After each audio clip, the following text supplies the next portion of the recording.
Hello and welcome to another In Conversation with the Canary Wharf chaplains. I'm Fiona Stewart-Darling. I'm Moshe Freedman. And I'm Ibrahim, Mogra. We are having another conversation around the Edinburgh Finance Declaration, and today's value we are discussing together is justice and equity. As Abrahamic faith, we share a core call to fairness, equity and justice in our financial dealings with others. And it's derived from the same theme that we've looked at previously, love of our neighbour. The use of natural resources and specifically economic activity should be therefore marked by a commitment to equity and fair dealing for a common good. All our activity as human beings should be morally commended.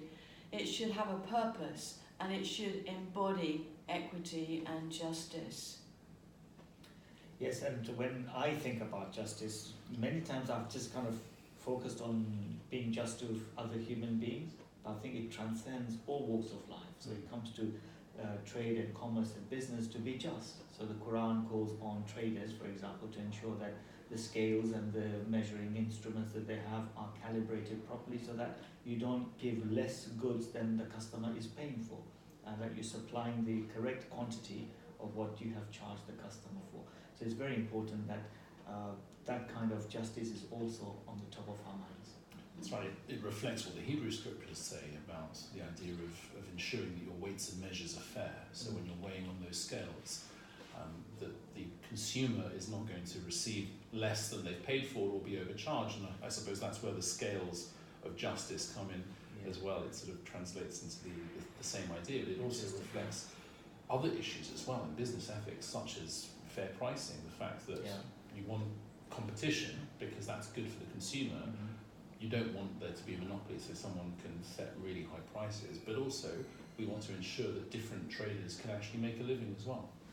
That's right. I mean, the medieval church used to talk about a thing called just price in terms of economic trading, when life was simple, when you'd have someone who was selling something and you'd have somebody who wanted to buy it. But as our societies evolved and we had cities, the transactions became much more complicated, and we moved away from just the seller to the consumer.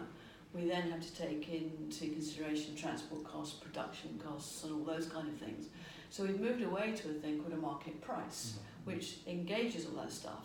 But we also need to be careful that we don't so weight the market price in favour of the consumer that the producers actually miss out and we're unfair to our producers. And also to keep an eye on the market price, to refrain from hoarding products or produce in an effort to kind of create a shortage in the market, which will mean that the prices go up and the consumer suffers because they're having to pay more than what is just and what is right.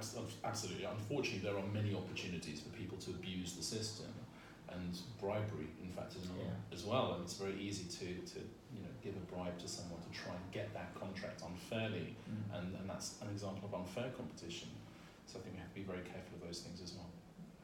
So justice and equity about how we ensure that both the consumer and the producer are treated fairly, both locally, but also in our big corporates and across the globe. So thank you so much for joining us, Canary Wharf chaplains, and we hope that you will join us again. Goodbye.